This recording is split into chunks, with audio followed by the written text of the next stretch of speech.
Si estás escuchando esta historia, necesito que la escuches completa, porque lo que me pasó en la frontera entre Colombia y Ecuador cambió no solo mi vida, sino la vida de miles de personas que nunca imaginaron que un simple error de los agentes de migración podría convertirse en la historia de justicia más impactante que hayas escuchado jamás. Me quedé ahí parado en esa sala fría de interrogatorios, rodeado de 3 agentes colombianos que me miraban como si fuera el criminal más peligroso que hubieran visto en sus vidas.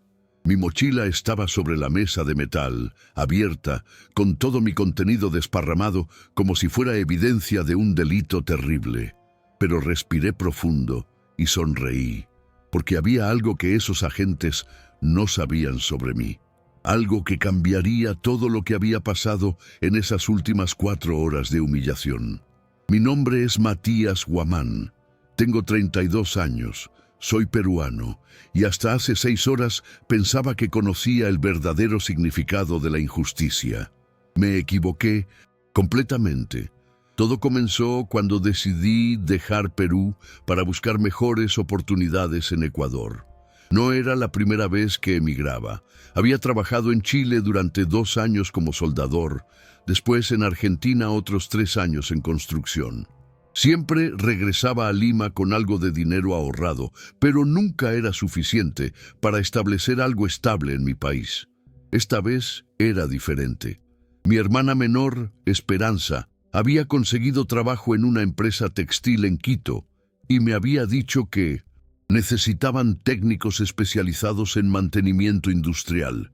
Era perfecto para mí. Tenía experiencia de 10 años en mecánica industrial y certificaciones internacionales que había obtenido trabajando en minas peruanas. La mañana que salí de Lima, mi madre Carmela me abrazó más fuerte que nunca en la puerta de nuestra casa en el distrito de San Juan del Lurigancho. Matías, me dijo con lágrimas en los ojos, ten cuidado con la gente que no te conoce. A veces juzgan por la cara, por la ropa, por el color de la piel. Sus palabras eran proféticas, aunque ninguno de los dos lo sabía en ese momento. El viaje en bus desde Lima hasta la frontera colombo-ecuatoriana duró 2 días completos. Fueron 2 días para reflexionar sobre mi vida, sobre mis sueños, sobre todo lo que había trabajado para llegar a este momento. En mi mochila llevaba mis herramientas de trabajo, mis certificados profesionales, algo de ropa y los ahorros de 5 años, $3,000 que representaban todo mi patrimonio. También llevaba algo más, algo que mi abuelo Amancio me había dado antes de morir el año anterior, una caja de madera pequeña, antigua, que había pertenecido a su abuelo. Matías, me había dicho con voz temblorosa desde su cama de hospital, esta caja ha estado en nuestra familia durante 5 generaciones. Cuando llegue el momento correcto, sabrás para qué sirve.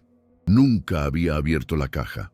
Mi abuelo me había pedido específicamente que no lo hiciera hasta que el momento llegara.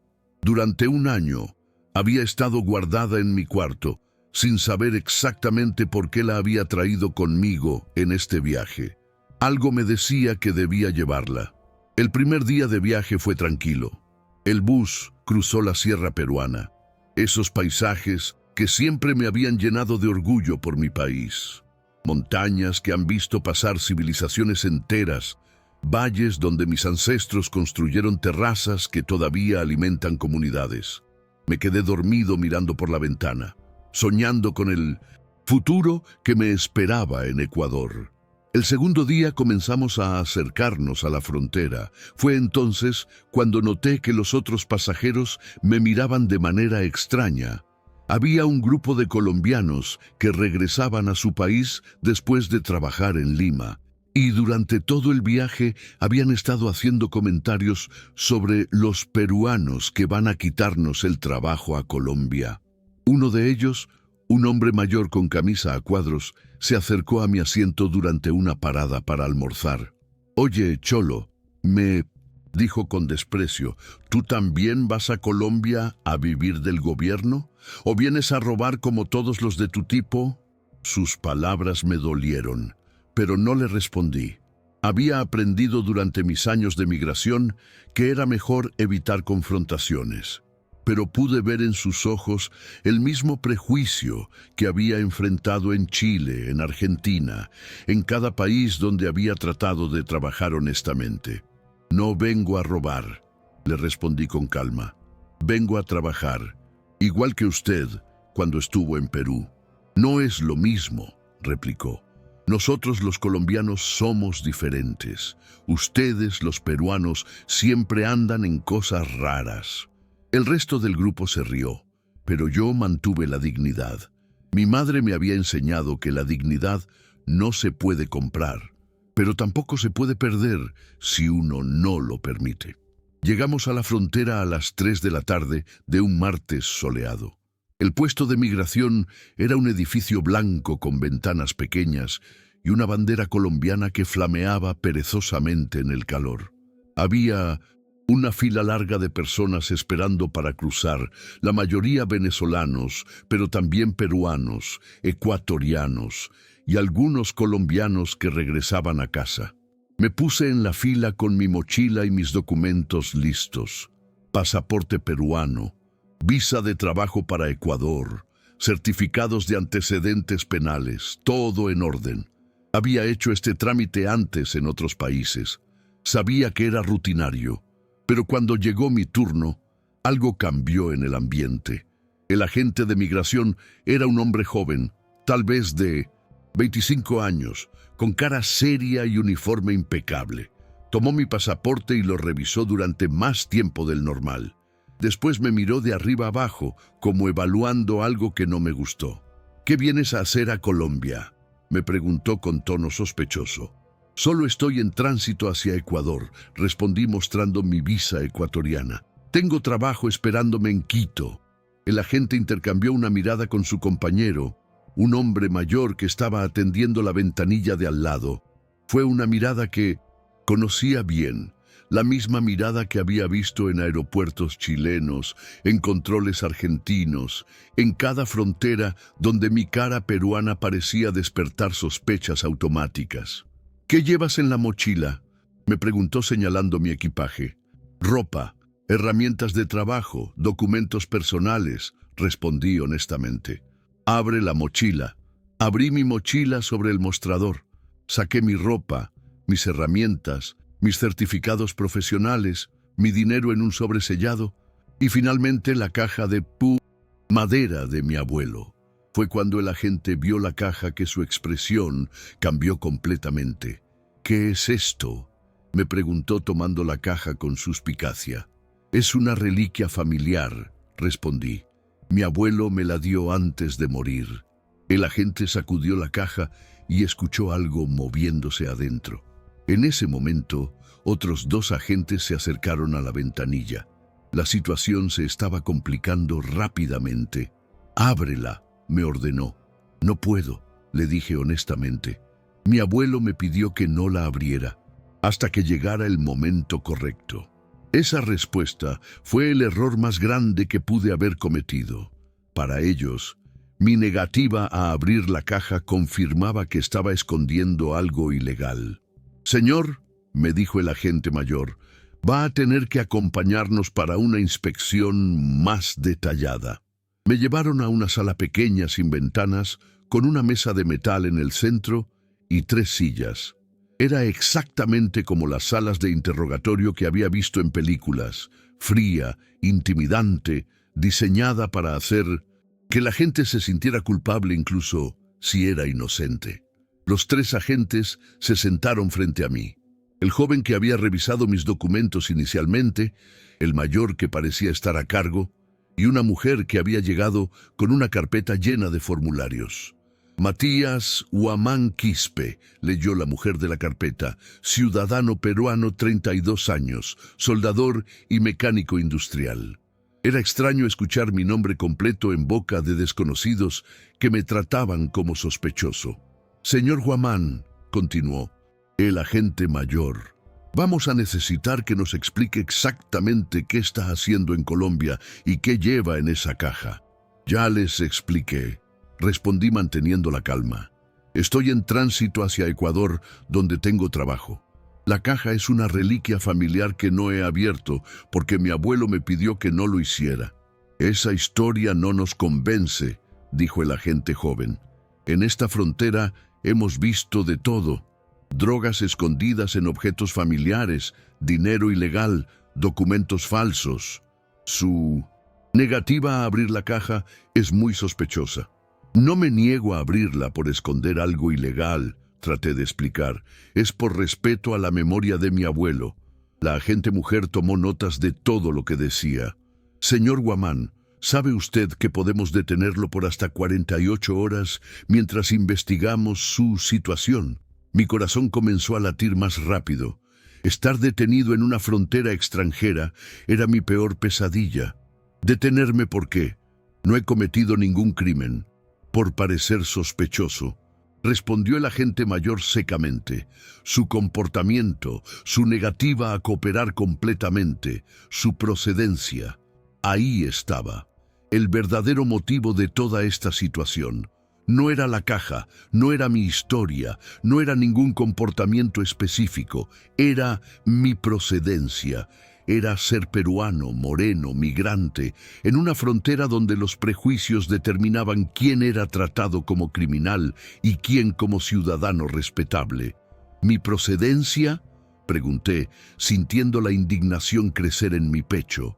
¿Ser peruano es un crimen ahora? No se haga la víctima, dijo la agente mujer. Hemos visto muchos casos de peruanos involucrados en tráfico de drogas, lavado de dinero, contrabando. Es procedimiento estándar investigar más a fondo. Entonces investiguen, les dije, cansado ya de toda la situación. Revisen mis antecedentes, llamen a la empresa en Ecuador, verifiquen mis certificados profesionales. Van a encontrar que soy exactamente lo que digo que soy. Un trabajador honesto buscando mejores oportunidades. El agente mayor se levantó y caminó alrededor de la mesa como tratando de intimidarme. La cosa es así, Guamán.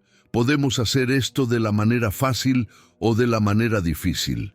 Usted abre esa caja voluntariamente, nos explica qué contiene y si todo está en orden, puede continuar su viaje. O podemos abrir la caja por la fuerza, hacer una investigación completa que puede tomar días y usted se queda aquí mientras tanto. Era un chantaje claro. O colaboraba con su violación de mis derechos o me convertía en víctima de un sistema que ya había decidido que era culpable. Está bien, les dije finalmente. Abran la caja. Pero quiero que quede claro que lo hago bajo protesta. No tienen derecho legal a detenerme sin causa probable. El agente joven tomó la caja y la examinó cuidadosamente. Era de madera oscura, tallada a mano, con símbolos que reconocí como diseños incaicos. Había pertenecido a mi familia durante 5 generaciones, pasando de abuelo a nieto como un tesoro sagrado. ¿Cómo se abre?, preguntó manipulando la caja.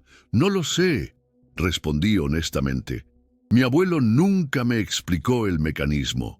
Después de varios minutos manipulando la caja, el agente encontró un pequeño mecanismo de presión en uno de los costados. La caja se abrió con un clic suave, revelando su contenido. Lo que vieron dentro los dejó completamente callados. La caja contenía lo que parecían ser piedras pequeñas de colores, algunas piezas de metal antiguo y un documento viejo escrito en español colonial. Pero no era basura o recuerdos sin valor como yo había asumido durante años. El agente mayor tomó una de las piedras y la examinó bajo la luz. Su expresión cambió completamente. ¿De dónde salió esto?, me preguntó con voz tensa. Ya les dije, era de mi abuelo. Ha estado en mi familia durante generaciones. La agente mujer tomó el documento y comenzó a leerlo en voz baja. Sus ojos se abrieron gradualmente mientras procesaba lo que estaba viendo. «Señor Guamán», me dijo con una voz completamente diferente, ¿Usted sabe lo que es esto? No, respondí honestamente. Nunca había abierto la caja. Mi abuelo me dijo que sabría para qué servía cuando llegara el momento. Los tres agentes intercambiaron miradas de pánico. Algo en el contenido de la caja había cambiado completamente la situación, pero yo no entendía qué. El agente mayor salió de la sala rápidamente, llevando una de las piedras y el documento. La agente mujer se quedó tomando notas frenéticamente. El agente joven me miraba como si acabara de transformarme en una persona completamente diferente. Señor Guamán, me dijo la agente después de unos minutos de silencio tenso, necesitamos hacer algunas llamadas. Va a tener que esperar aquí mientras verificamos algunas cosas. ¿Verificar qué cosas?, pregunté, cada vez más confundido. ¿Qué había en la caja que los puso tan nerviosos? No podemos discutir eso ahora, respondió evasivamente. Solo necesita tener paciencia mientras consultamos con Sinantes. Nuestros superiores me dejaron solo en la sala de interrogatorio durante 2 horas. Durante ese tiempo traté de procesar lo que había pasado. La reacción de los agentes al abrir la caja había sido de shock genuino, no del tipo de shock que esperarían al encontrar drogas o contrabando, sino algo completamente diferente. ¿Qué podía haber en la caja de mi abuelo que causara esa reacción? ¿Qué tipo de reliquia familiar podría cambiar tan dramáticamente una situación de interrogatorio rutinario? Cuando regresaron, el agente mayor venía acompañado de 2 personas que claramente no eran agentes de migración. Un hombre mayor con traje elegante y una mujer joven con una cámara profesional. «Señor Guamán», me dijo el hombre del traje, «soy el doctor Alejandro Mendoza, director del Instituto Nacional de Antropología de Colombia. Esta es María Elena Vargas, periodista de investigación». Mi confusión se multiplicó. ¿Por qué estaban un antropólogo y una periodista en mi interrogatorio migratorio? Señor Guamán, ¿podría contarnos exactamente cómo obtuvo esta caja y qué le dijo su abuelo sobre ella? La pregunta del doctor Mendoza tenía una urgencia que no entendía, pero decidí ser completamente honesto.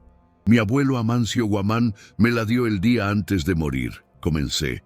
Me dijo que había pertenecido a su abuelo y al abuelo de su abuelo y así durante 5 generaciones. Me dijo que cuando llegara el momento correcto sabría para qué servía. ¿Le dijo algo sobre el origen de los objetos dentro de la caja? Solo que eran muy antiguos y muy importantes para nuestra familia. El doctor Mendoza intercambió una mirada significativa con la periodista. Señor Guamán, me dijo con solemnidad, lo que su abuelo le dejó no es simplemente una reliquia familiar, es uno de los hallazgos arqueológicos más importantes que hemos visto en décadas. Las palabras del antropólogo resonaron en mi cabeza sin encontrar sentido. ¿Hallazgo arqueológico? ¿La caja de madera de mi abuelo? Las piedras en la caja, continuó el doctor Mendoza, son esmeraldas precolombinas de calidad excepcional. Las piezas de metal son oro trabajado con técnicas incaicas y el documento se detuvo para crear suspense. El documento es un mapa de tesoros escrito por un conquistador español en 1547, indicando la ubicación de una huaca inca que nunca fue encontrada por los españoles. La información me golpeó como un martillo. Mi abuelo, el hombre humilde que había trabajado toda su vida como agricultor en las montañas de Huancavelica, me había dejado un tesoro arqueológico que podría valer millones. ¿Está diciendo que mi abuelo era rico?, pregunté, tratando de procesar la magnitud de lo que me estaban contando. Su abuelo probablemente no sabía el verdadero valor de lo que tenía, respondió el doctor Mendoza. Estas piezas han estado en su familia durante generaciones, pasando de padres a hijos como recuerdos, sin que nadie entendiera su importancia histórica y económica real.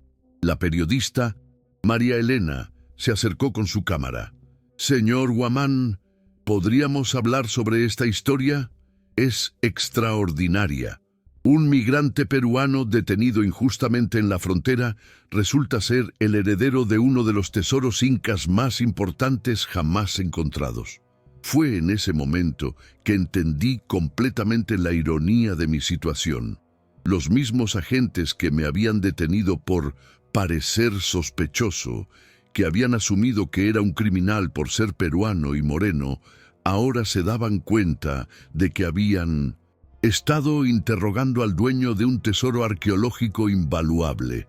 El agente mayor, que había sido hostil y sospechoso durante todo el interrogatorio, ahora me miraba con una mezcla de respeto y pánico. Claramente se daba cuenta de que había cometido un error enorme. «Señor Guamán», me dijo con una voz completamente diferente, «queremos ofrecerle nuestras disculpas por cualquier inconveniente. El procedimiento estándar requiere investigación, pero entendemos que la situación pudo haber sido malinterpretada». «Malinterpretada», respondí, sintiendo años de humillación migratoria transformarse en indignación. Me trataron como criminal por ser peruano. Me detuvieron sin causa legal. Violaron mi privacidad forzándome a abrir una reliquia familiar sagrada. El agente no tenía respuesta. La injusticia había sido tan obvia que incluso él se daba cuenta de que no había justificación. María Elena, la periodista, tomaba notas de cada palabra. «Señor Guamán, esta historia es perfecta para mostrar cómo el racismo y los prejuicios afectan a los migrantes latinoamericanos. ¿Estaría dispuesto a contarla públicamente?» Por primera vez desde que había comenzado esta pesadilla, sentí que tenía poder real en la situación. «Sí», respondí sin dudar. «Quiero que todo el mundo sepa lo que pasó aquí. Quiero que la gente entienda que los migrantes no somos criminales automáticamente. Somos personas con historias, con dignidad, con derechos». Pero había algo más que estos agentes y funcionarios no sabían sobre mí, algo que cambiaría no solo mi situación personal, sino la situación de miles de migrantes que enfrentaban el mismo tipo de discriminación que yo había experimentado en esa frontera. Durante años trabajando en minas peruanas, había documentado casos de discriminación laboral, de abuso de derechos humanos, de explotación de trabajadores migrantes, tenía contactos en organizaciones internacionales, conocía a abogados especializados en derechos humanos, había estado preparándome silenciosamente para el momento correcto de actuar contra estas injusticias. El momento correcto había llegado, pero lo que esos funcionarios no sabían era que durante mis años trabajando en minas peruanas había documentado sistemáticamente cada caso de discriminación que había presenciado, no solo contra peruanos, sino contra bolivianos, ecuatorianos, venezolanos, todos los migrantes que trabajaban en condiciones precarias siendo tratados como ciudadanos de segunda clase. Tenía contactos, tenía evidencia, tenía una red de apoyo que había estado construyendo silenciosamente durante años. La humillación que acababa de experimentar en esa frontera no era solo personal, era el síntoma de un problema mucho más grande que finalmente había encontrado la oportunidad perfecta para ser expuesto. María Elena, la periodista, notó que algo había cambiado en mi expresión. «Señor Guamán, ¿hay algo más que quiera agregar sobre esta situación?» «Sí», le respondí con una determinación que me sorprendió a mí mismo. «Quiero que esta historia se sepa no solo por lo que me pasó hoy, sino por lo que les pasa diariamente a miles de migrantes en toda América Latina. La discriminación que experimenté aquí es sistemática, es calculada, y es hora de que pare». El doctor Mendoza intercambió una mirada con María Elena. Claramente, había algo en mi tono que les decía que esto iba mucho más allá de un caso aislado de tesoro arqueológico encontrado por casualidad. «Señor Guamán», me dijo el doctor, «Mendoza estaría dispuesto a documentar formalmente su experiencia. Su caso podría ayudar a cambiar políticas fronterizas que afectan a miles de personas». «Doctor», Le respondí. No solo estoy dispuesto, tengo documentación de cientos de casos similares. He estado esperando el momento correcto para actuar y creo que ese momento acaba de llegar. Lo que siguió fue una conversación que cambiaría no solo mi vida, sino la realidad de la migración laboral en toda la región. María Elena sacó su grabadora profesional. Señor Guamán, ¿podría contarnos específicamente sobre esta documentación que menciona? Me acomodé en mi silla, sintiendo por primera vez en horas que tenía control real de la situación. Durante 10 años, trabajando en minas peruanas, chilenas y argentinas, fui testigo de discriminación sistemática contra trabajadores migrantes. No solo comentarios despectivos, sino negación de servicios médicos, salarios inferiores por el mismo trabajo, condiciones de vivienda inhumanas. ¿Tiene evidencia de esto? Saqué mi teléfono y les mostré una carpeta digital que había estado organizando durante años. Fotografías, grabaciones de audio, testimonios escritos, documentos de empresas que muestran políticas discriminatorias. Todo organizado por país, por empresa, por tipo de discriminación. El silencio en la sala era absoluto. Los agentes de migración que me habían tratado como sospechoso criminal ahora se daban cuenta de que estaban frente a alguien que tenía el poder de exponer un sistema completo de abuso. Señor Guamán, me dijo el doctor Mendoza con voz tensa, ¿está usted sugiriendo que existe una red organizada de discriminación contra migrantes en América Latina? No lo estoy sugiriendo, doctor. Lo estoy afirmando con evidencia documentada. María Elena se inclinó hacia adelante con los ojos brillantes de periodista que acababa de encontrar la historia de su carrera. ¿Podría ser más específico? Abrí la carpeta digital en mi teléfono y comencé a mostrarles contenido que había estado recopilando meticulosamente.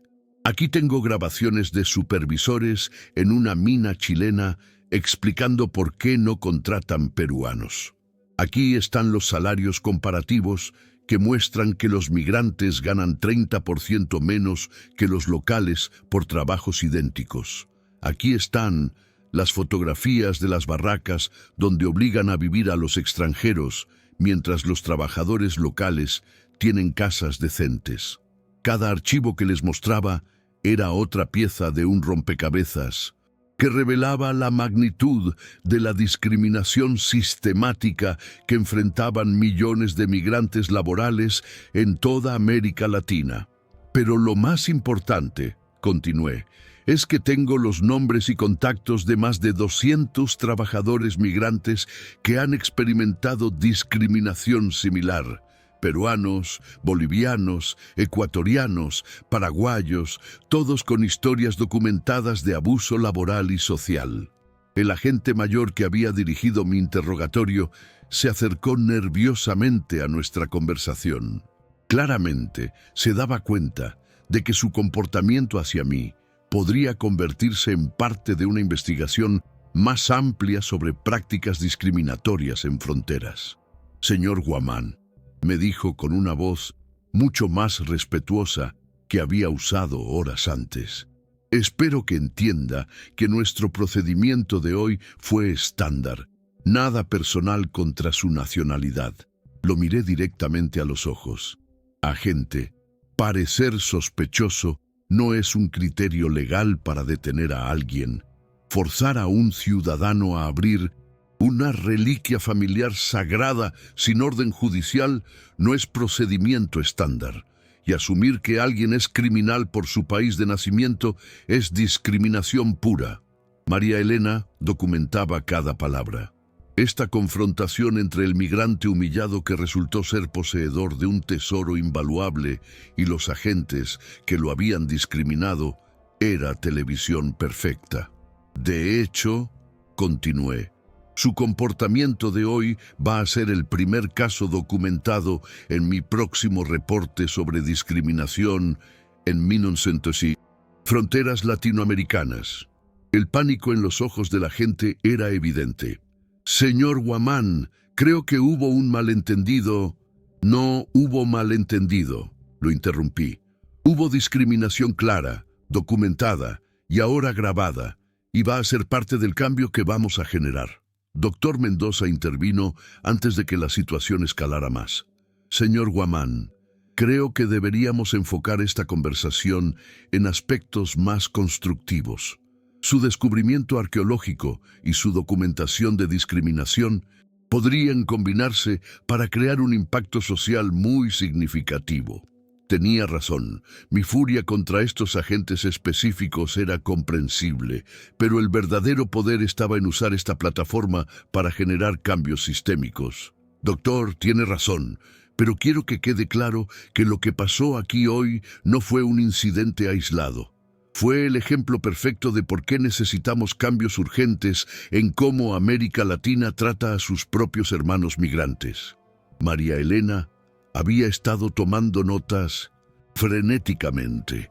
Señor Guamán, ¿cuál sería su propuesta específica para abordar este problema? La pregunta me permitió exponer el plan que había estado desarrollando durante años. Primero, necesitamos un protocolo internacional para fronteras latinoamericanas que prohíba la discriminación basada en nacionalidad. Segundo, necesitamos un sistema de reporte y seguimiento para casos de abuso contra migrantes. Tercero, necesitamos programas educativos para funcionarios fronterizos sobre derechos humanos y respeto cultural. ¿Y cómo financia algo así? Sonreí. El valor de las piezas arqueológicas que acabo de descubrir podría financiar una fundación dedicada exclusivamente a proteger los derechos de migrantes laborales en América Latina. El silencio que siguió fue profundo. Acababa de proponer convertir mi herencia familiar en una herramienta de justicia social que podría cambiar la vida de millones de personas. Señor Guamán, me dijo el doctor Mendoza, ¿está usted hablando en serio? Sobre crear una fundación. Completamente en serio. Mi abuelo me dijo que sabría para qué servía esta caja cuando llegara el momento correcto. Creo que el momento es ahora, y el propósito es luchar contra la injusticia que enfrentan los migrantes como yo. María Elena prácticamente temblaba de emoción periodística. Esta es la historia más increíble que he cubierto jamás. Un migrante humillado injustamente descubre que es heredero de un tesoro invaluable y decide usar esa riqueza para luchar contra el sistema que lo discriminó. Pero había algo más que no les había contado, algo que haría esta historia aún más impactante.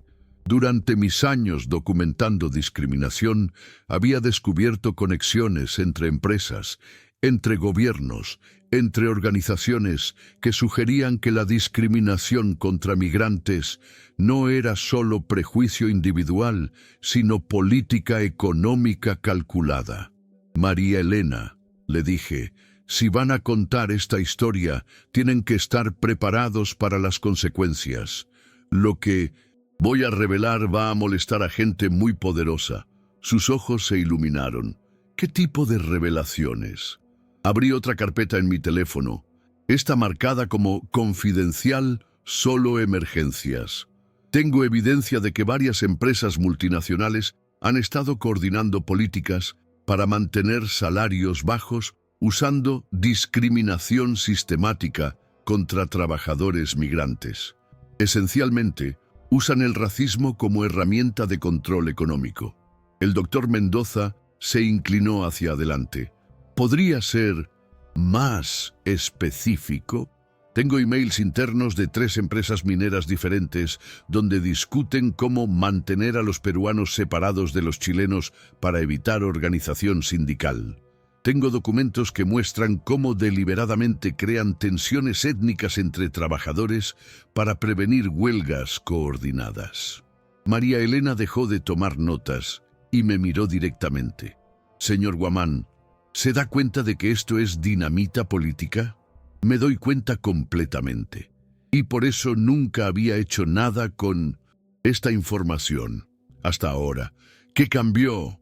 Lo que cambió es que ya no soy solo Matías Guamán, el migrante peruano que puede ser discriminado sin consecuencias. Ahora soy Matías Guamán, propietario de un tesoro arqueológico invaluable, con plataforma mediática internacional y recursos económicos para financiar una guerra legal contra la discriminación sistemática. El poder de mi nueva posición comenzaba a hacerse real no solo para mí, sino para todos en esa sala. Además, continué, tengo algo que estas empresas y gobiernos temen más que cualquier demanda legal, que tengo los nombres, fotografías y testimonios detallados de 200 trabajadores migrantes que están dispuestos a contar sus historias públicamente. Imaginen el impacto mediático de 200 personas documentando abuso sistemático, todo coordinado, todo respaldado con evidencia legal sólida. Los agentes de migración que habían estado escuchando nuestra conversación desde la distancia ahora parecían genuinamente aterrorizados. Se daban cuenta de que su comportamiento hacia mí no solo había sido moralmente incorrecto, sino que podría convertirse en el caso emblemático de una campaña internacional contra discriminación fronteriza. Doctor Mendoza, le pregunté, ¿cree usted que este tesoro arqueológico podría generar suficiente valor para financiar no solo una fundación, sino una campaña legal masiva? Señor Guamán, basándome en las piezas que hemos examinado, estamos hablando de millones de dólares. Posiblemente decenas de millones si el mapa que encontramos lleva a descubrimientos adicionales. Decenas de millones de dólares. Era una suma que podría cambiar no solo mi vida, sino la realidad de la discriminación en toda América Latina. María Elena, le dije, si publican esta historia, quiero que incluyan una propuesta específica.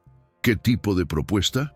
Invito a cualquier trabajador migrante en América Latina que haya experimentado discriminación a contactarme. Vamos a crear la red de apoyo legal más grande que haya existido para proteger los derechos de migrantes laborales. ¿Está seguro de que quiere exponerse de esa manera? Van a recibir miles de contactos. Estoy completamente seguro. Mi abuelo guardó este tesoro durante generaciones esperando el momento correcto. El momento correcto es ahora y el propósito es justicia. En ese momento, mi teléfono sonó. Era mi hermana Esperanza desde Quito. Matías, su voz sonaba preocupada. ¿Estás bien? He visto noticias extrañas sobre problemas en la frontera. Esperanza, estoy más que bien. De hecho, creo que nuestra familia acaba de cambiar para siempre. ¿Qué quieres decir? Te voy a explicar todo cuando llegue a Quito mañana, pero necesito que me ayudes con algo importante. ¿Qué necesitas? Quiero que contactes a todos los trabajadores peruanos que conocemos en Ecuador. Quiero sus números de teléfono, sus direcciones, sus historias de discriminación. Vamos a hacer algo grande, algo que va a cambiar todo. Matías, me estás asustando. ¿Qué está pasando? No tengas miedo, hermana. Por primera vez en mi vida, tengo el poder real para luchar contra las injusticias que hemos estado sufriendo en silencio, y voy a usarlo. Después de colgar con Esperanza, me volví hacia María Elena y el doctor Mendoza. ¿Cuándo pueden publicar esta historia? Podríamos tener algo listo para mañana en la noche, si trabajamos toda la noche, respondió María Elena. Perfecto, pero quiero que sea más que una historia de interés humano. Quiero que sea un llamado a la acción que inspire a cambios reales. El doctor Mendoza me miró con una mezcla de admiración y preocupación. Señor Guamán, ¿está preparado para las consecuencias de lo que está proponiendo? Vas a hacer enemigos muy poderosos. Doctor, he pasado mi vida entera siendo tratado como ciudadano de segunda clase por ser peruano migrante. He sido humillado, discriminado, explotado. Ya no tengo miedo de hacer enemigos poderosos porque finalmente tengo el poder para defenderme. ¿Y si tratan de detenerlo? ¿Si usan su influencia para sabotear su campaña? Mi sonrisa fue fría y determinada. Entonces van a descubrir que subestimaron gravemente a un migrante peruano que ya no tiene nada que perder y todo que ganar. Esa noche, en mi hotel en la ciudad fronteriza, no pude dormir, no por ansiedad, sino por una energía que no había sentido nunca. Por primera vez en mi vida, tenía los recursos, la plataforma y la evidencia para luchar contra un sistema que había estado oprimiendo a millones de personas como yo. Mi teléfono no paraba de sonar. Periodistas de toda América Latina querían entrevistas. Organizaciones de derechos humanos querían colaborar. Políticos querían asociarse con mi causa. Pero la llamada más importante llegó a medianoche. Señor Guamán. Sí, ¿quién habla? Soy Roberto Vargas, periodista de investigación de CNN en español. He estado siguiendo su historia y creo que hay aspectos que van mucho más allá de lo que se ha reportado hasta ahora. ¿Qué tipo de aspectos?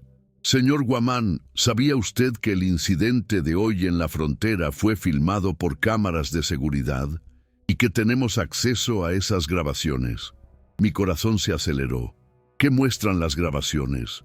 Muestran exactamente lo que usted describió. Discriminación clara, violación de procedimientos legales, abuso de autoridad. Pero también muestran algo más interesante. ¿Qué?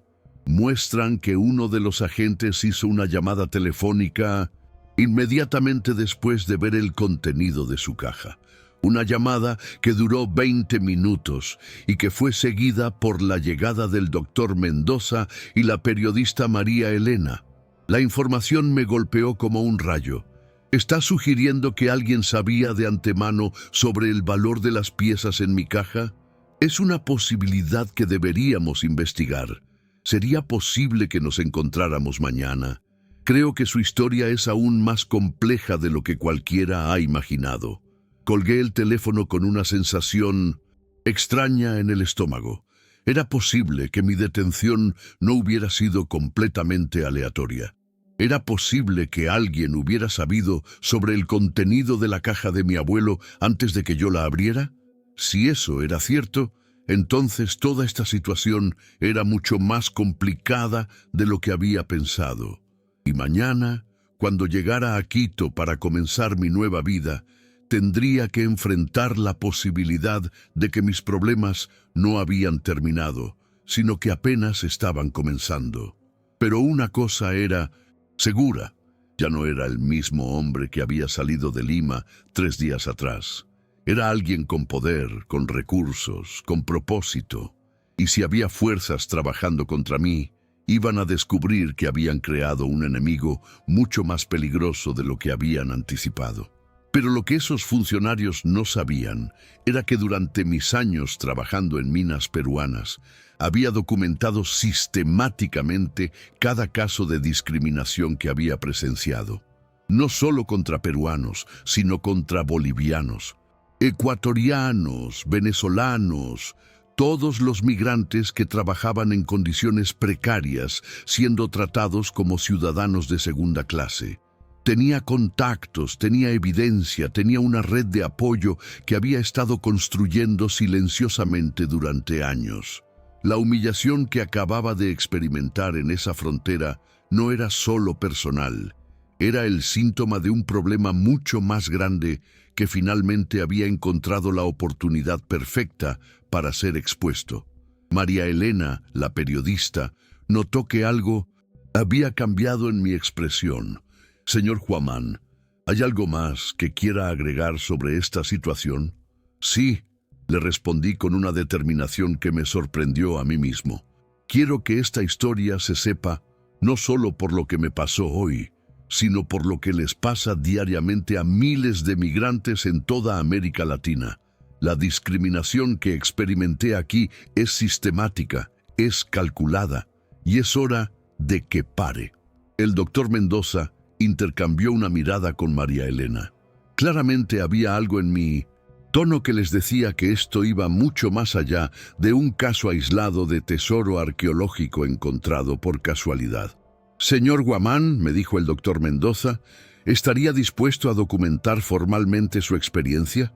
Su caso podría ayudar a cambiar políticas fronterizas que afectan a miles de personas.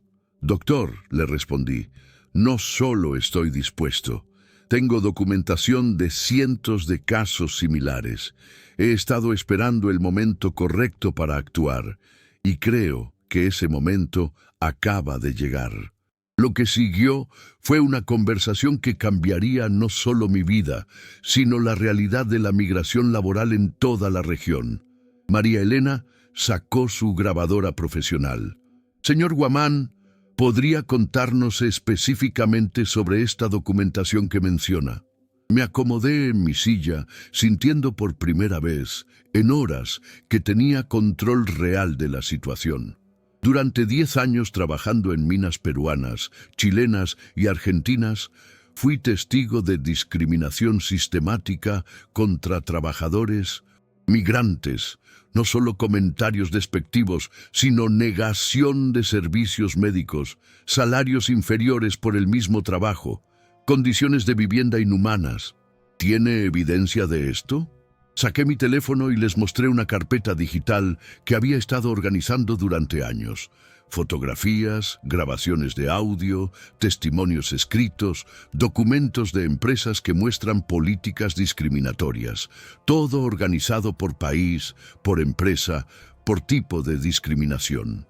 El silencio en la sala era absoluto.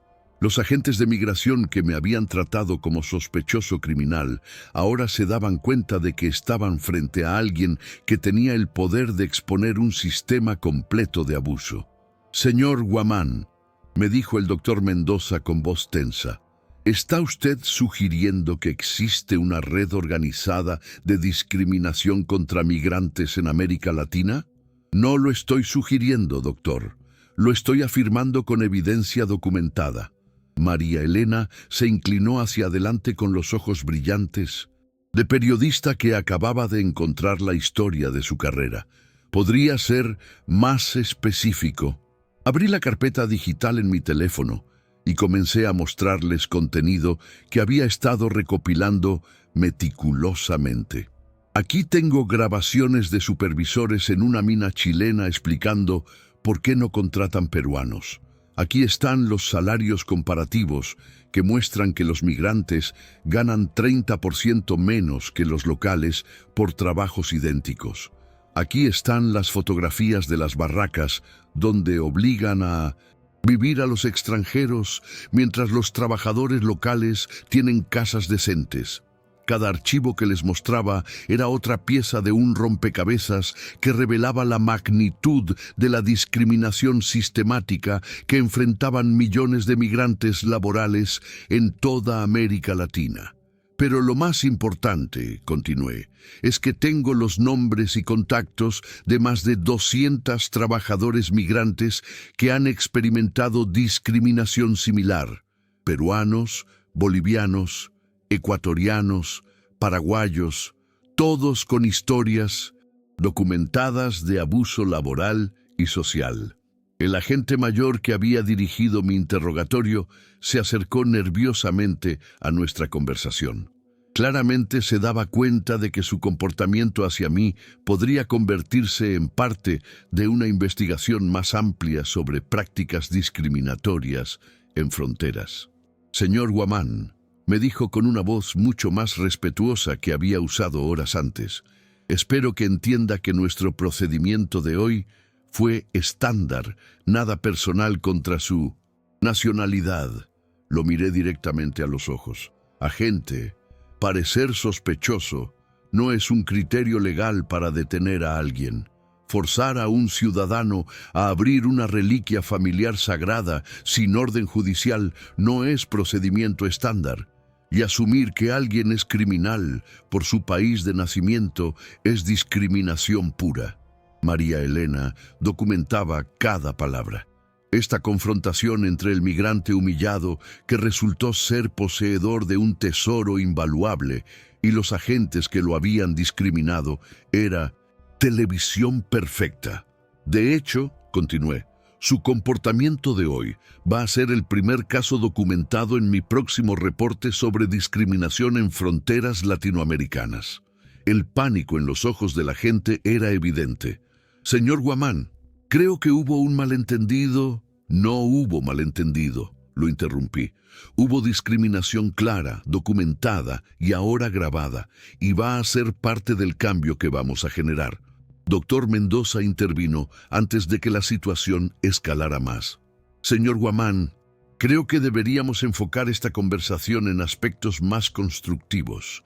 Su descubrimiento arqueológico y su documentación de discriminación podrían combinarse para crear un impacto social muy significativo. Tenía razón.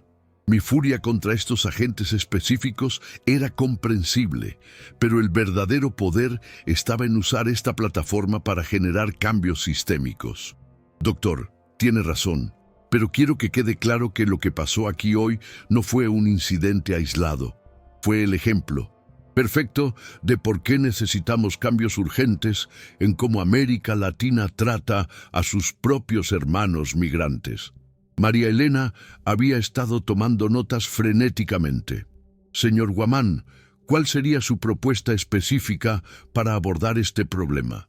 La pregunta me permitió exponer el plan que había estado desarrollando durante años. Primero, necesitamos un protocolo internacional para fronteras latinoamericanas que prohíba la discriminación basada en nacionalidad. Segundo, necesitamos un sistema de reporte y seguimiento para casos de abuso contra migrantes. Tercero, necesitamos programas educativos para funcionarios fronterizos sobre derechos humanos y respeto cultural. ¿Y cómo financia algo así? Sonreí. El valor de las piezas arqueológicas que acabo de descubrir podría financiar una fundación dedicada exclusivamente a proteger los derechos de migrantes laborales en América Latina. El silencio que siguió fue profundo. Acababa de proponer convertir mi herencia familiar en una herramienta de justicia social que podría cambiar la vida de millones de personas. Señor Guamán, me dijo el doctor Mendoza, ¿está usted hablando en serio sobre crear una fundación? Completamente en serio. Mi abuelo me dijo que sabría para qué servía esta caja cuando llegara el momento correcto. Creo que el momento es ahora y el propósito es luchar contra la injusticia que enfrentan los migrantes como yo. María Elena prácticamente temblaba de emoción periodística. Esta es la historia más increíble que he cubierto jamás. Un migrante humillado injustamente descubre que es heredero de un tesoro invaluable y decide usar esa riqueza para luchar contra el sistema que lo discriminó. Pero había algo más que no les había contado, algo que haría esta historia aún más impactante. Durante mis años documentando discriminación, había descubierto conexiones entre empresas, entre gobiernos, entre organizaciones que sugerían que la discriminación contra migrantes no era solo prejuicio individual, sino política económica calculada.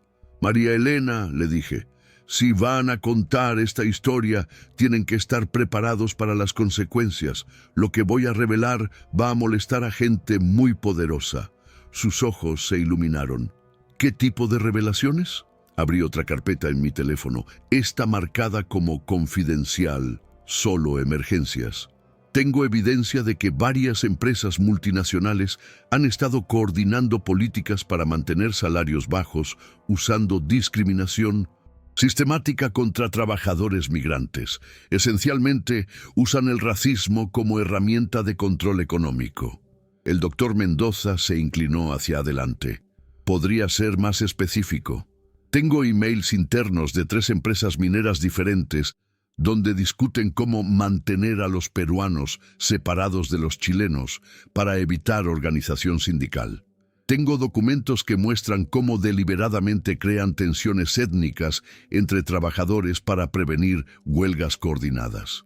María Elena dejó de tomar notas y me miró directamente. Señor Guamán, ¿se da cuenta de que esto es dinamita política? Me doy cuenta completamente. Y por eso nunca había hecho nada con esta información. Hasta ahora. ¿Qué cambió? Lo que cambió es que ya no soy solo Matías Guamán, el migrante peruano que puede ser discriminado sin consecuencias. Ahora soy Matías Guamán, propietario de un tesoro arqueológico invaluable, con plataforma mediática internacional y recursos económicos para financiar una guerra legal contra la discriminación sistemática. El poder de mi nueva posición comenzaba a hacerse real no solo para mí, sino para todos en esa sala. Además, continué, tengo algo que estas empresas y gobiernos temen más que cualquier demanda legal. ¿Qué? Tengo los nombres, fotografías y testimonios detallados de 200 trabajadores migrantes que están dispuestos a contar sus historias públicamente. Imaginen el impacto mediático de 200 personas documentando abuso sistemático, todo coordinado, todo respaldado con evidencia legal sólida. Los agentes de migración que habían estado escuchando nuestra conversación desde la distancia ahora parecían genuinamente aterrorizados. Se daban cuenta de que su comportamiento hacia mí no solo había sido moralmente incorrecto, sino que podría convertirse en el caso emblemático de una campaña internacional contra discriminación fronteriza. Doctor Mendoza, le pregunté, ¿cree usted que este tesoro arqueológico podría generar suficiente valor para financiar no solo una fundación, sino una campaña legal masiva? Señor Guamán, basándome en las piezas que hemos examinado, estamos hablando de millones de dólares, posiblemente decenas de millones, si el mapa que encontramos lleva a descubrimientos adicionales. Decenas de millones de dólares. Era una suma que podría cambiar no solo mi vida, sino la realidad de la discriminación en toda América Latina. María Elena, le dije, si publican esta historia, quiero que incluyan una propuesta específica. ¿Qué tipo de propuesta? Invito a cualquier trabajador migrante en América Latina que haya experimentado discriminación a contactarme. Vamos a crear la red de apoyo legal más grande que haya existido para proteger los derechos de migrantes laborales. ¿Está seguro de que quiere exponerse de esa manera? Van a recibir miles de contactos. Estoy completamente seguro. Mi abuelo guardó este tesoro durante generaciones esperando el momento correcto. El momento correcto es ahora, y el propósito es justicia. En ese momento mi teléfono sonó. Era mi hermana Esperanza desde Quito. Matías, su voz sonaba preocupada. ¿Estás bien? He visto noticias extrañas sobre problemas en la frontera. Esperanza, estoy más que bien. De hecho, creo que nuestra familia acaba de cambiar para siempre. ¿Qué quieres decir? Te voy a explicar todo cuando llegue a Quito mañana. Pero necesito que me ayudes con algo importante. ¿Qué necesitas? Quiero que contactes a todos los trabajadores peruanos que conocemos en Ecuador. Quiero sus números de teléfono, sus direcciones, sus historias de discriminación. Vamos a hacer algo grande, algo que va a cambiar todo. Matías, me estás asustando. ¿Qué está pasando? No tengas miedo, hermana. Por primera vez en mi vida tengo el poder real para luchar contra las injusticias que hemos estado sufriendo en silencio, y voy a usarlo. Después de colgar con Esperanza, me volví hacia María Elena y el doctor Mendoza. ¿Cuándo pueden publicar esta historia? Podríamos tener algo listo para mañana en la noche si trabajamos toda la noche, respondió María Elena. Perfecto. Pero quiero que sea más que una historia de interés humano. Quiero que sea un llamado a la acción que inspire a cambios reales. El doctor Mendoza me miró con una mezcla de admiración y preocupación. Señor Guamán, ¿está preparado para las consecuencias de lo que está proponiendo? Vas a hacer enemigos muy poderosos. Doctor, he pasado mi vida entera siendo tratado como ciudadano de segunda clase por ser peruano migrante. He sido humillado, discriminado, explotado. Ya no tengo miedo de hacer enemigos poderosos porque finalmente tengo el poder para defenderme. ¿Y si tratan de detenerlo? Si usan su influencia para sabotear su campaña? Mi sonrisa fue fría y determinada. Entonces van a descubrir que subestimaron gravemente a un migrante peruano que ya no tiene nada que perder y todo que ganar. Esa noche, en mi hotel en la ciudad fronteriza, no pude dormir. No por ansiedad, sino por una energía que no había sentido nunca.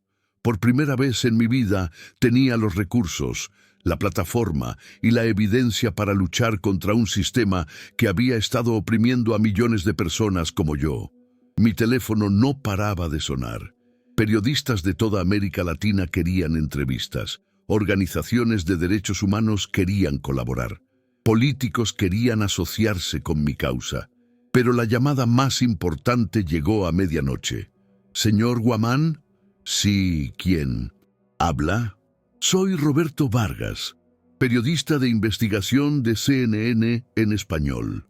He estado siguiendo su historia y creo que hay aspectos que van mucho más allá de lo que se ha reportado hasta ahora».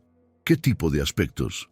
«Señor Guamán, ¿sabía usted que el incidente de hoy en la frontera fue filmado por cámaras de seguridad y que tenemos acceso a esas grabaciones?»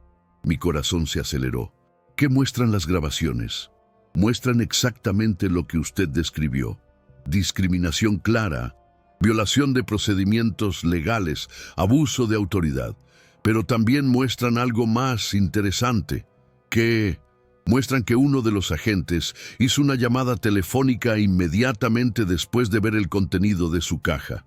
Una llamada que duró 20 minutos y que fue seguida por la llegada del doctor Mendoza y la periodista María Elena. La información me golpeó como un rayo. ¿Está sugiriendo que alguien sabía de antemano sobre el valor de las piezas en mi caja?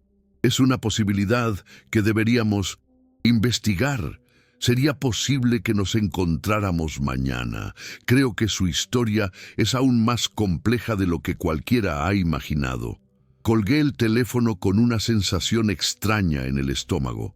¿Era posible que mi detención no hubiera sido completamente aleatoria? ¿Era posible que alguien hubiera sabido sobre el contenido de la caja de mi abuelo antes de que yo la abriera?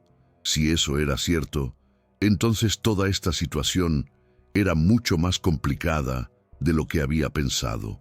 Y mañana, cuando llegara a Quito para comenzar mi nueva vida, tendría que enfrentar la posibilidad de que mis problemas no habían terminado, sino que apenas estaban comenzando. Pero una cosa era segura: ya no era el mismo hombre que había salido de Lima 3 días atrás. Era alguien con poder, con recursos, con propósito. Y si había fuerzas trabajando contra mí, iban a descubrir que habían creado un enemigo mucho más peligroso de lo que habían anticipado. Pero había algo que ni siquiera Roberto Vargas sabía. Un secreto final que cambiaría todo lo que habíamos descubierto y que me convertiría en mucho más que un activista exitoso. 5 años después de mi triunfo en las Naciones Unidas, recibí una llamada que me heló la sangre. «Señor Guamán, habla Elena Vargas, la madre de María Elena, la periodista que cubrió su historia». Su voz sonaba desesperada, quebrada por el llanto. «Señora Vargas, ¿qué sucede? ¿Está bien María Elena?» «No, señor Guamán, mi hija está desaparecida. Hace 3 días salió en casa para investigar algo relacionado con su caso y nunca regresó». Mi mundo comenzó a girar. María Elena había sido fundamental en mi éxito. Sin ella, nada de mi transformación habría sido posible. ¿Qué estaba investigando exactamente?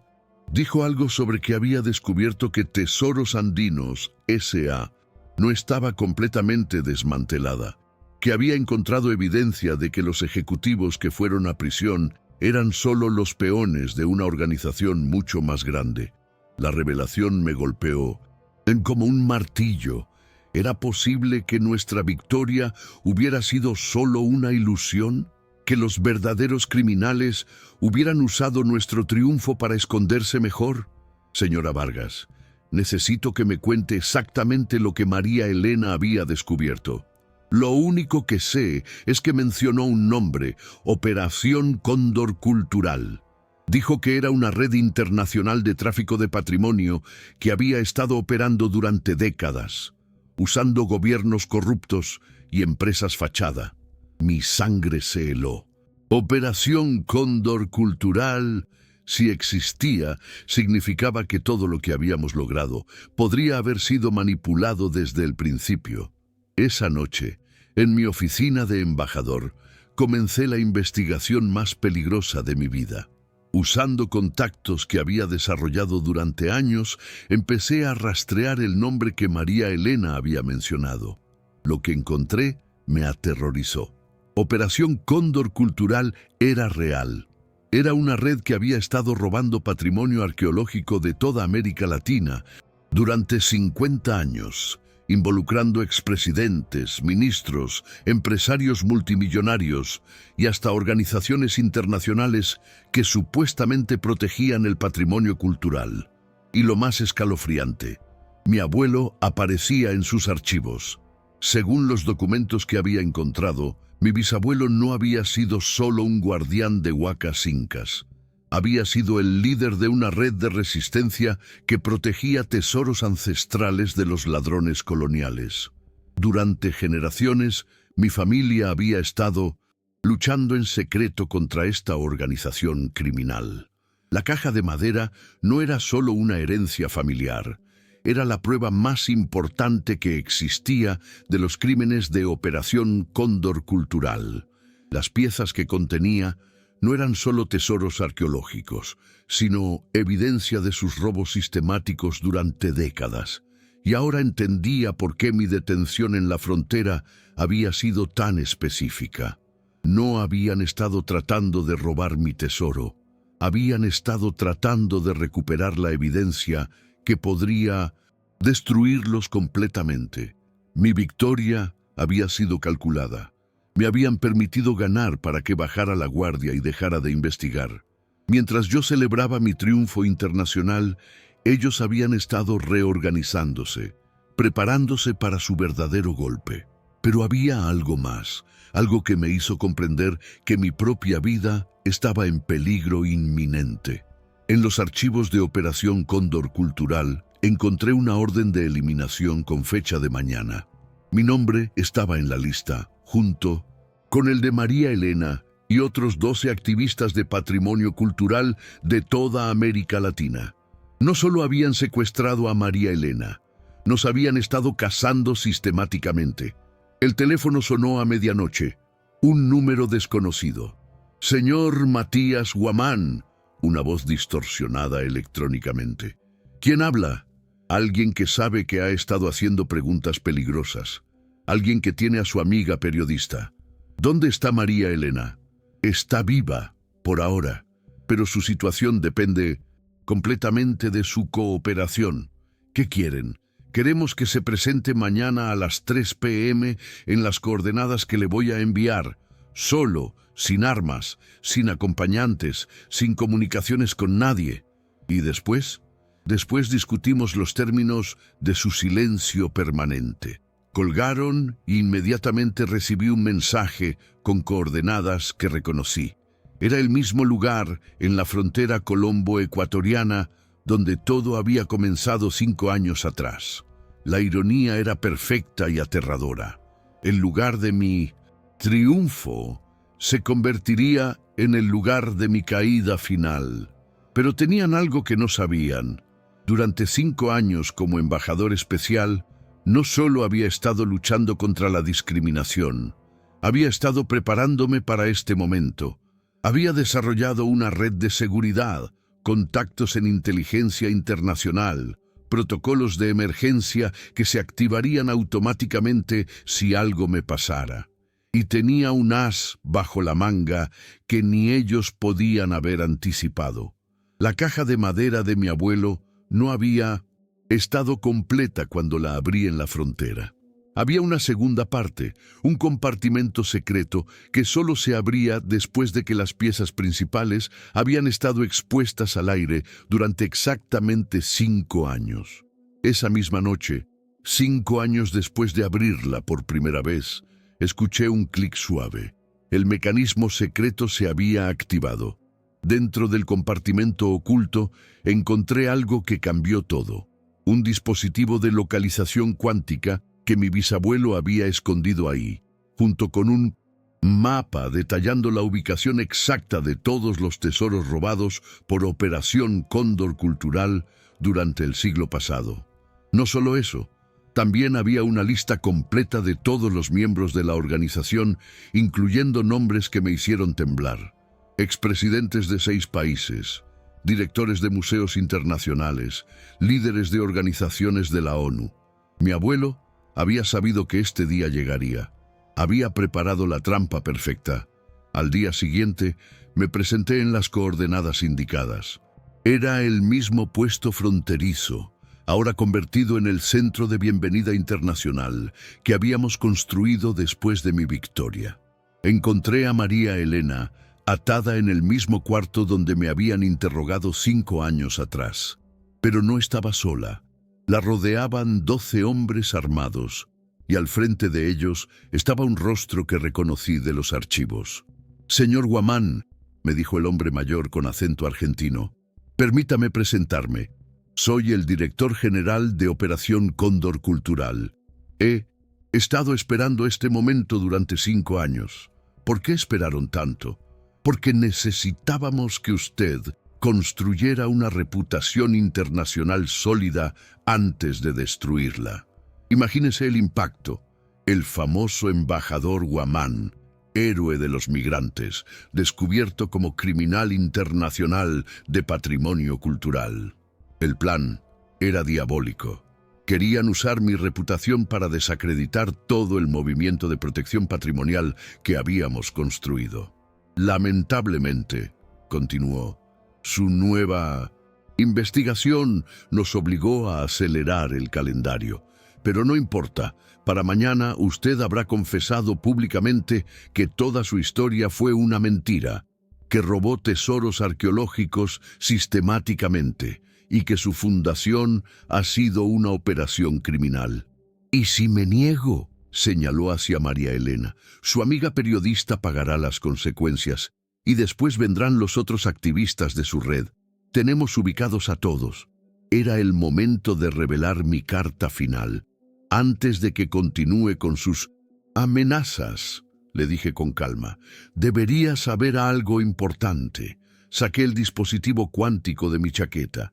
Este dispositivo ha estado transmitiendo su ubicación exacta y grabando esta conversación a satélites de inteligencia internacional durante los últimos 5 minutos. Su expresión cambió radicalmente. En este momento, continué, fuerzas especiales de 5 países están rodeando este edificio. Y más importante, todo lo que han dicho ha sido transmitido en vivo a 200 agentes de Interpol, en 40 países. Eso es imposible. Registramos todo su equipaje. No registraron la herencia de mi bisabuelo. Él sabía que algún día ustedes vendrían por nosotros y preparó la trampa perfecta. En ese momento, las ventanas del cuarto se llenaron de luces rojas de francotiradores. La voz amplificada de un comandante resonó por todo el edificio. «Atención, miembros de Operación Cóndor Cultural. Están completamente rodeados. Liberen a los rehenes y entréguense inmediatamente». El director general me miró con una mezcla de respeto y furia. «Usted planeó esto desde el principio». «No yo», le respondí. «Mi bisabuelo. Él sabía que esta organización existía y que algún día trataría de destruir nuestra familia. Cada generación de los Guamán ha estado preparando esta trampa durante 150 años. La operación fue perfecta. En las siguientes 48 horas, agentes de Interpol arrestaron a 847 miembros de Operación Cóndor Cultural en 23 países. Recuperaron más de 50.000 piezas arqueológicas robadas, valoradas en $2 billones. Pero lo más importante fue lo que encontraron en sus archivos. Evidencia de que habían estado manipulando conflictos étnicos en toda América Latina durante décadas, usando la discriminación como herramienta para sus crímenes. María Elena se recuperó completamente y escribió el libro La trampa del cóndor, cómo un migrante peruano destruyó la red criminal más grande de América Latina. Se convirtió en bestseller internacional. Un año después, en la misma frontera donde todo comenzó, inauguramos el Monumento Internacional al Migrante Triunfante, una estatua de mi abuelo sosteniendo la caja de madera con una placa que dice: dedicado a todos los migrantes que han sido juzgados por su apariencia, pero cuyo valor real trasciende cualquier frontera. En mi último discurso como embajador especial, 5 años después de esa confrontación final, dije algo que se convirtió en el lema oficial de las Naciones Unidas para los derechos de migrantes. La verdadera riqueza de una nación no se mide por sus tesoros arqueológicos, sino por cómo trata a las personas que llegan buscando oportunidades. Y el verdadero patrimonio cultural no son las piezas en los museos, sino las historias de dignidad que escribimos cada día. Hoy, 10 años después de mi detención por parecer sospechoso, soy director del Instituto Global contra la Discriminación. Hemos logrado que 89 países adopten protocolos que prohíben la discriminación basada en nacionalidad o apariencia. Pero lo que más me enorgullece no son los premios internacionales ni los reconocimientos. Es saber que ningún migrante más será humillado por llevar una herencia que no comprende, porque ahora el mundo entiende que los verdaderos tesoros no se esconden en cajas de madera. Se revelan cuando una persona encuentra el valor para transformar injusticia en esperanza, discriminación en dignidad, sospecha en celebración. Mi abuelo tenía razón. El momento correcto había llegado, y el tesoro más grande que encontré no estaba en su caja. Estaba en la oportunidad de demostrar que ningún migrante es sospechoso simplemente por existir, por soñar, por ser humano.